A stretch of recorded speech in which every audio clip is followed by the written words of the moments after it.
tá fazendo o quê? Eu tô fazendo um pampam. E é? É. Tu tá lendo, é? Conta uma historinha pra amanhã. Abre aí o livro e conta a historinha.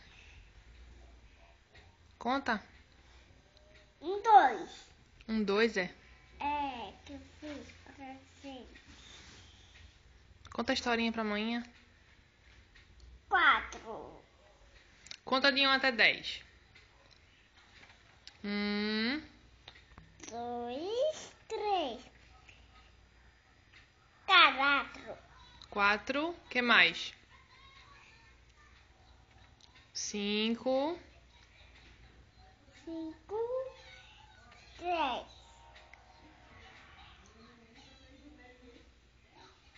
Olhinho.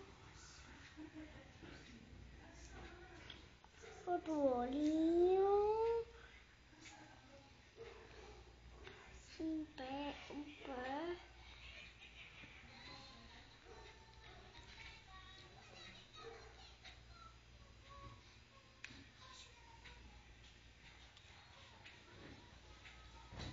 tá desenhando o quê? Um menininho, é? É, É cebolinha, é? é. Que lindo. É a A boca? boca. Tô vendo. É lindo. Ficou lindo. Braço. Como meu filho é sabido. É o braço dele agora, é? Braço. Outro braço. Ih, é. Como é o nome dele? Como é o nome dele? Pabricinho. Pabricinho?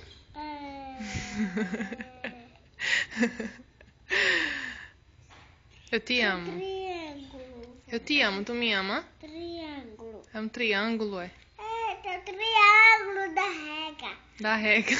É.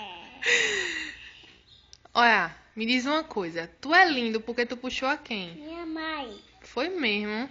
E tua mãe, ela é o quê? Essa caneta de Caio, não. É a caneta de Caio. E diz pra mãe, tua mãe é o quê?